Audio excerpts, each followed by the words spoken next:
Alhamdulillahilladzi wa kafa wassalatu wassalamu ala nabiyil mustafa wa ala alihi wa ashabihi al-mujahidina li'ila'i kalimatillahil ulya.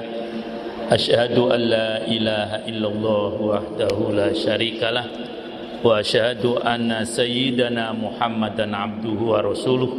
Masya Allah kan wa ma lam yasha lam yakun, la haula wa la quwata illa billahil aliyyil azim. Amma ba'd. Seluruh staf akademika Sekolah Tinggi Sufa Al-Quran Abdullah bin Mas'ud, mulai dari ketua, wakil ketua, dan para dosen serta para tamu undangan kita, wabil khusus karena satu-satunya yang datang khidmat saya yaitu Dr. Mirzali. Kayaknya dulu ada alinya ya, bener nggak? Mirzali Ali apa Mirzali aja sih? Nah, Mirzali ya itu. Dan juga Mudirus Sufa serta ikhwan akhwat mahasiswa, rumah santri, muslimin dan muslimat.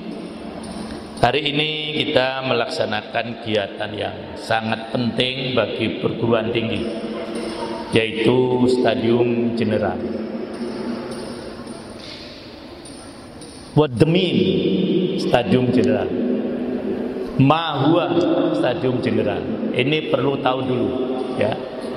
Soalnya nanti saya takut para ikhwan ada yang kakek-kakek datang ditanya cucunya, "Nek, dokek tadi dari mana?" "Saya baru Stadium Jeneral." "Apa, Nek?" "Wong nggak tahu itu." Nah, ini perlu saya beritahu dulu. Pak Singgih tahu nggak? Nah ya, jadi stadium ini ada dua pendapat tentang asal katanya. Ada yang mengatakan gelanggang, stadion. Ada yang mengatakan stadi, yaitu belajar. Nah, baru tahu kan? Coba kalau para hewan nggak datang, nggak tahu nih, kayaknya ya itu. Jadi ada yang mengatakan stadium ini dari kata stadion. Apa tadi stadion? Gelanggang. Ada dari studi, artinya apa? Belajar. Nah, kemudian general. General itu yang mengatakan bahasa Inggris, ada yang mengatakan bahasa Jerman, Pak Budi. Ya, generale artinya umum. Jadi kalau boleh diterjemahkan secara bahasa, stadium general adalah belajar umum, atau kalau di perguruan tinggi belajar namanya kuliah, kuliah umum, atau juga gelanggang umum, karena biasanya memang stadium general ini pesertanya banyak. Ini memang tradisi ilmiah bagi sebuah perguruan tinggi dan dimulai dari abad ke-13 Masehi. Yang mengenalkan adalah perguruan tinggi di Eropa. Nah, kita ini mengikut. Kalau yang baik, saya kira tidak, bukan hanya tidak boleh, harus. Karena Quran sendiri mengisyaratkan kita boleh mengikuti orang-orang kafir asal memang baik. Dalam surah Al-Anfal Allah mengingatkan, walladzina kafaru ba'duhum awliya'u ba'd illa taf'aluhu takun fitnatun fil ard wa fasadun kabir. Tapi model sekarang lagi model ya informasi-informasi yang hoax ini kalau dipotong bisa payah nih. Jadi imam mengharuskan mengikuti orang kafir, lah payah ini nanti ya. Ini kadang-kadang begitu. Maksudnya kan imam bukan hanya mengharuskan mengikuti orang kafir dalam hal-hal yang positif, apalagi kalau diperkuat dengan dalil bahwasanya al-hikmatu dhalatul mu'min. Hikmah ini barang yang hilang dari orang yang beriman. Di mana kau dapatkan, ambil itu.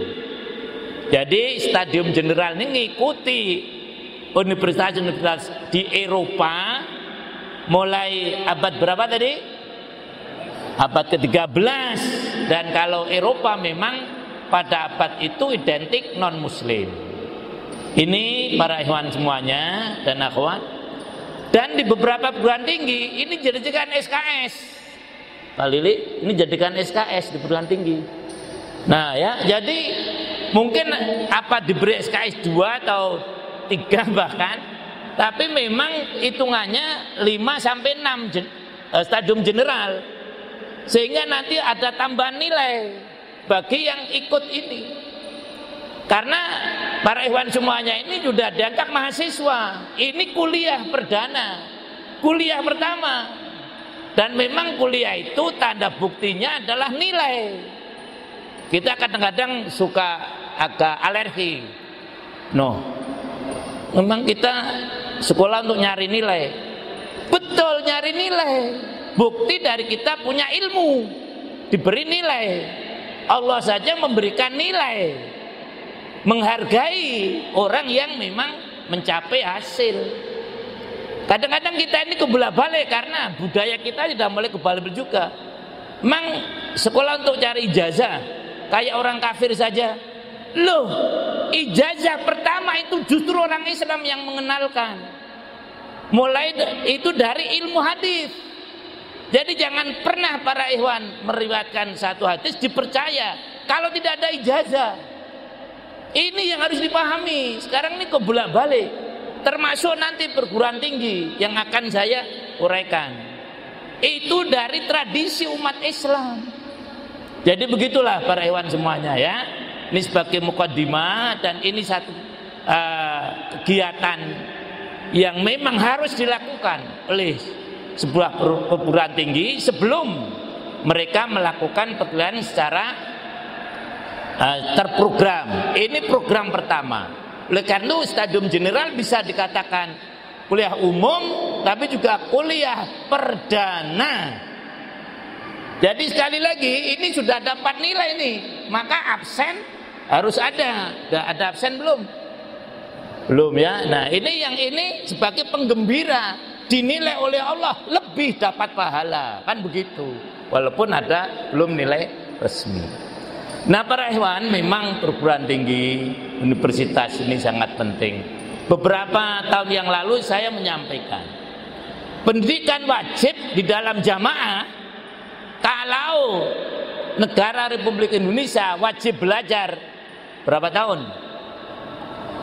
9 kan? Kalau di jamaah S1. Jadi para ikhwan ini, hemat saya sebagai makmum, kalau ingin mentaati imam secara maksimal harus S1. Maksiat gak ini saya? Enggak kan? Loh. Karena memang seperti tadi katakan Dr. Lili akan sangat berpengaruh. Lah sekarang kota Matan Aliyah. Lah. Ini di hadapan halayak rame. Masya Allah. Nah saya tidak bisa menjawab. Ya itu. Saya berkeinginan umaro ini minimal S1, jangan dipandang negatif. Alhamdulillah memang saya tidak kepingin jadi umaro kok. Ini negatif bener orang pikir begini ini. Kita di jamaah ingin beramal soleh. Jadi sekali lagi wajib belajar dalam jamaah ini adalah S1. Sekali lagi saya tekankan. Yang belum maka kemudian saya dorong terus. Cari mahasiswa sebanyak-banyaknya. Alhamdulillah para ikhwan tertarik. Mudah-mudahan bukan hanya karena ingin S1, tapi memang benar karena ingin ilmu. Nah inilah para ikhwan semuanya sebagai pengantar. Nah, sekarang kita memasuki kuliah umum. Saya akan menjelaskan 2 hal nanti di sini atau 3. Pertama soal perguruan tinggi, yang kedua soal peradaban. Nah yang ketiga peradaban Islam. Jadi perguruan tinggi ini terdiri, kadang-kadang kita juga kurang bisa membedakan. Apa perguruan tinggi itu? Bisa dibaca di makalah saya. Satuan pendidikan yang menyelenggarakan pendidikan tinggi. Peserta didiknya disebut mahasiswa. Kalau di sini disebut mahasantri saya juga nggak apa-apa. Sedang tenaga pendidiknya disebut dosen. Ini dibuat sebagai satu definisi baku. Secara umum perguruan tinggi itu terdiri dari satu universitas, yang kedua institut, yang ketiga sekolah tinggi. Ini punya ini enggak Pak Rewan? Punya ya? Nah, kemudian yang keempat politeknik, yang kelima baru akademi. Mohon dibaca sendiri, saya tidak akan menjelaskan. Ini ada perbedaannya. Apa perbedaan universitas? Apa perbedaan perguruan tinggi dengan universitas? Universitas dengan akademi, akademi dengan sekolah tinggi. Kadang-kadang kita kurang membedakan. Nah, insan akademik harus tahu ini. Inilah pentingnya kuliah perdana atau kuliah umum. Demikian Pak Rewan semuanya ya. Mohon nanti dibaca. Karena ini teknis ya. Jangan sampai ditanya cucunya nggak tahu. Ya ini. Mbah. Yang ti kan gitu. Apa sih bedanya universitas dengan perguruan tinggi? Emangnya gue pikirin. Jawabannya gitu kan, ya enak juga. Nah, ini kurang lebihnya ya. Sekarang udah tahu kan? Ada berapa tadi perguruan tinggi? Ada 5. Universitas ada berapa? Universitas ada berapa? Ya 1. Nah kan begitu. Akademi ada berapa? 1. Sekolah tinggi. Nah kita ini tidak boleh menamakan universitas. Quran nggak boleh. Sekolah tinggi dulu. Setelah itu nanti berkembang menjadi universitas. Selanjutnya kita bicara peradaban. Apa itu peradaban? Ini sebetulnya asalnya dari bahasa Arab asalnya. Tapi nanti kita bisa lebih elaborasi lagi. Peradaban adalah hasil budidaya manusia yang mencakup seluruh aspek kehidupan, baik fisik berupa bangunan atau jalan maupun non fisik, tata nilai, tata tanah. Masyarakat yang maju dalam kebudayaan tertentu berarti memiliki peradaban yang tinggi. Sampai di sini dulu. Sering para pendahulu kita dulu menyatakan bahwasanya menetapi jamaah muslimin ini adalah membangun peradaban. Nah kadang-kadang kita tidak tahu what's mean, apa itu mahua peradaban. Jadi dari sini kita sekarang tahu, oh itu toh namanya peradaban. Peradaban adalah budidaya manusia. Budi lebih ditekankan pada yang di dalam, daya yang di luar. Seluruh budidaya manusia dalam masuk kehidupan, baik fisik maupun non fisik dan seterusnya. Nah, budaya kalau dalam bahasa Arab ada 4 istilah. Saya tidak membedakan. Kalau saya kuliah biasanya untuk tugas, besok pertemuan ini bedakan ya, begitu. Karena ini kuliah umum saya nggak akan ngasih tugas ya, itu.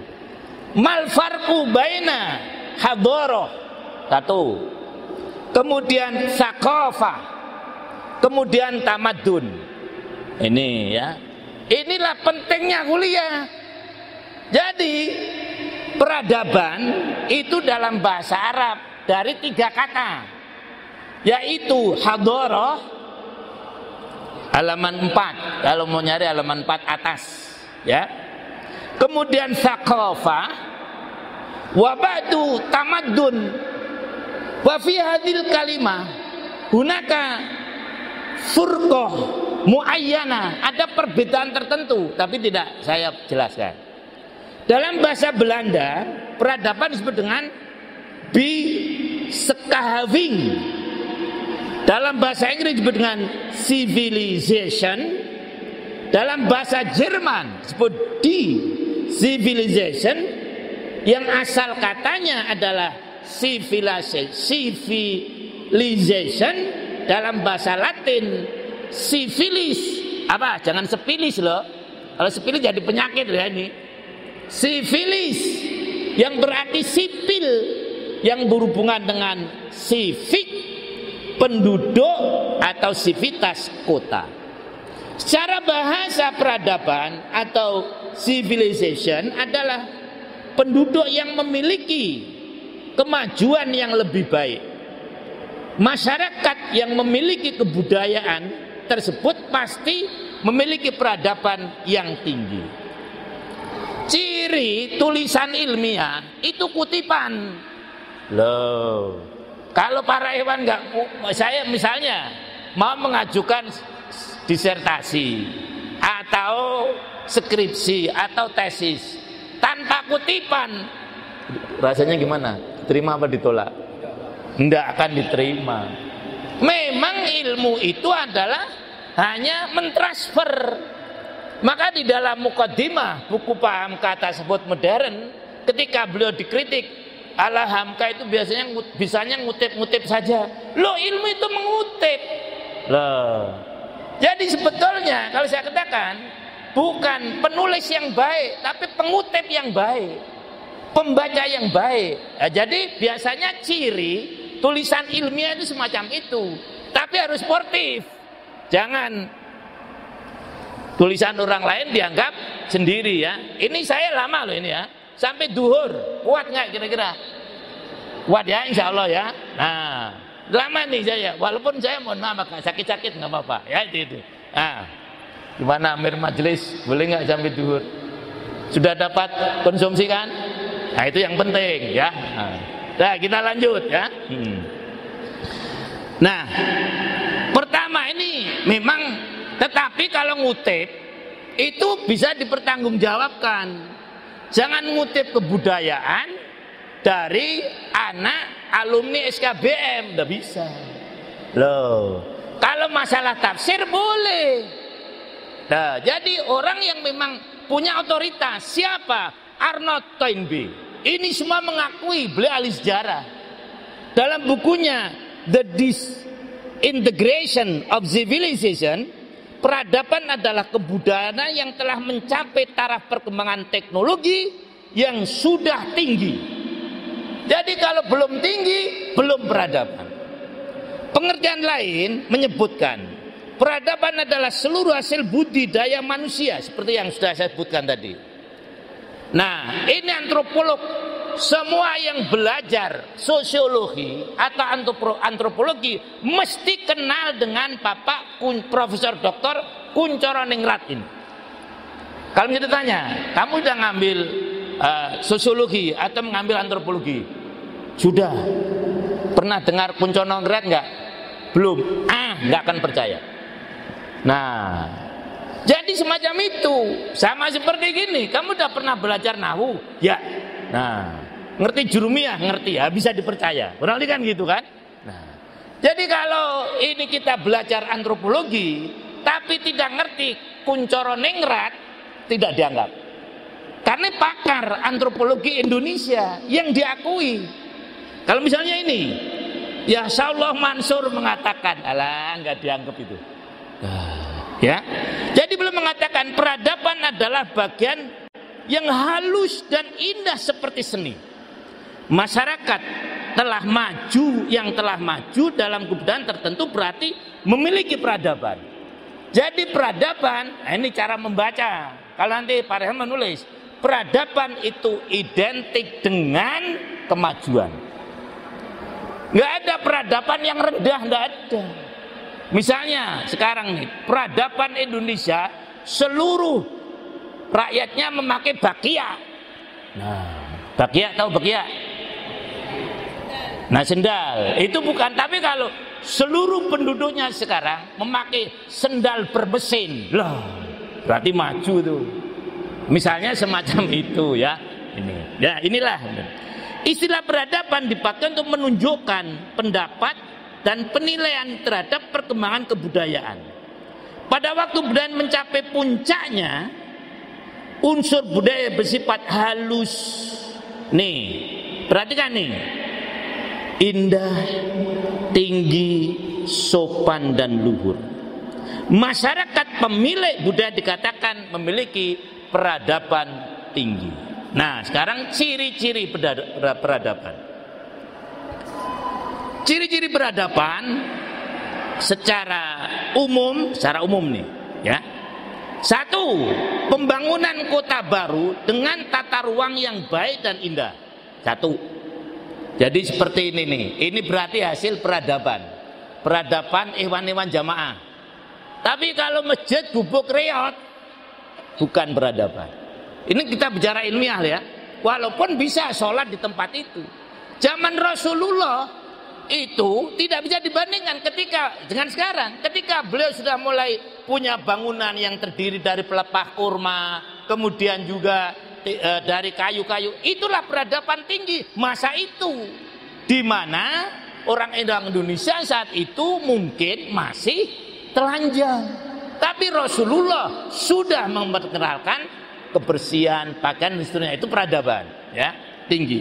Sistem pemerintahan yang tertib, ketertiban. Kalau saya hubungkan dengan apa yang dikatakan oleh Umar bin Khattab, ini akan sesuai. Ini pembacaan. Annahu la islama illa bijamaah, wala jamata illa apa? Biimaroh. Jadi peradaban mesti harus ada tata tertib kepemerintahannya. Kemudian yang keempat, berkembangnya sains dan teknologi. Yang keempat, strata sosial yang kompleks dan bermacam-macam. Jadi kebudayaan biasanya heterogen, bukan homogen. Maka ini untuk para umaro ya ini. Sekarang kok masalahnya makin banyak. Bener. Lawang yang beat orangnya makin macam-macam kok. Loh. Dulu yang mungkin yang beat, nah memang satu macam sehingga agak mudah diurus.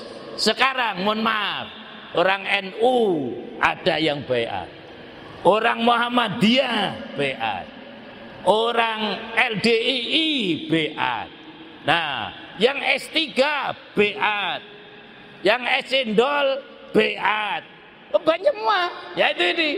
Nah, makanya pantas kalau kemudian masalahnya ini menunjukkan jamaah ini peradabannya makin maju. Jangan dipandang sebagai salah satu yang negatif. Nah, selanjutnya wujud kebudayaan. Dikutip dari buku Manusia dan Sejarah, kembali lagi, Kuncoro Ningrat menyatakan bahwasanya wujud kebudayaan, satu, moral, dua, norma, tiga, etika, empat, estetika. Inilah wujud kebudayaan. Pertama moral, yang kedua norma, yang ketiga etika, yang keempat estetika. Nah, biasanya kita kurang memperhatikan beda antara moral dengan etika. Kalau saya menyatakan moral itu akhlak, ya maka akhlak mesti yang jadi nomor satu. Jadi suatu peradaban yang tinggi apabila akhlak diperhatikan, norma, aturan, seperti sekarang ini norma nih aturannya. Yang muslimin sebelah kiri saya, yang muslimat sebelah kanan. Nah kemudian tiba-tiba Pak Ansor pindah ke tempat muslimat, tidak beradab itu. Karena apa? Melanggar aturan. Lah. Atau anak-anak udah di situ, tiba-tiba saya mau duduk di tempat imam, tidak beradab itu. Karena sudah ada aturannya, normanya. Jadi Masya Allah, makin kita berilmu, hidup ini makin nikmat, makin berisi. Nah itulah peradaban. Ini sekarang peradaban Islam, ya. Yang tadi disebutkan oleh Wali, ya ini salah seorang putra dari pendiri Gontor, Profesor Doktor sekarang ya. Waktu beliau kuliah banyak bergerak di INSIT itu di Malaysia. Beliau mengatakan begini, substansi peradaban Islam adalah ibarat pohon atau sajarah yang akarnya tertanam kuat di bumi, sedang dahan-dahannya menjulang tinggi ke langit dan memberi rahmat bagi alam semesta. Inilah yang ketika ketua bertanya, Imam, surah apa dan ayat apa yang harus dibaca? Maka saya suruh baca surah apa tadi? Surah tadi Al-Fat. yang di sana menyebutkan ini.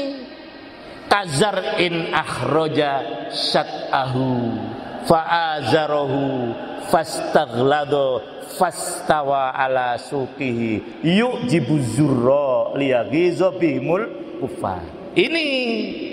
Itulah tadi pembacaan. Jadi menurut beliau yang saya tafsirkan, saya jelaskan dengan ayat. Menurut Profesor Dr. Hamid Fahmi Zarkasi semacam itu. Nah kemudian akar itu adalah tauhid dan berdimensi epistemologis. Ini tidak mungkin diketahui bagi orang yang tidak kuliah atau dia tidak pernah membaca buku filsafat. Saya nggak kuliah nggak apa-apa, yang penting rajin baca, silakan. Tapi daya paksanya kurang para ikhwan semuanya. Memang ada orang-orang yang pintar tanpa kuliah. Ada nggak Bu? Ada nggak Pak? Tetapi istisna tidak boleh jadikan dalil, betul nggak Ustaz?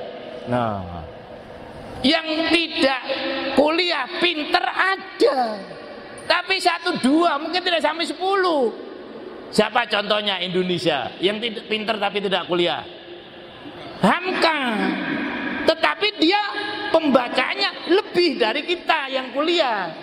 Nah itu, saya nggak kuliah juga bolehlah nggak kuliah, tapi baca sendiri lah, nggak apa-apa. Tapi istisna tidak bisa didalil umum.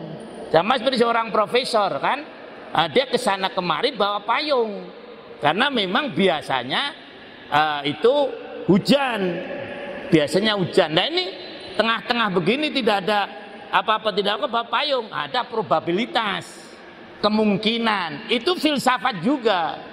Apa arti epistemologis? Nah ini nanti kayaknya ini di semester 3 ini baru nanti ada filsafat ini. Jadi para ikhwan kalau ndak kuliah dapat dari mana?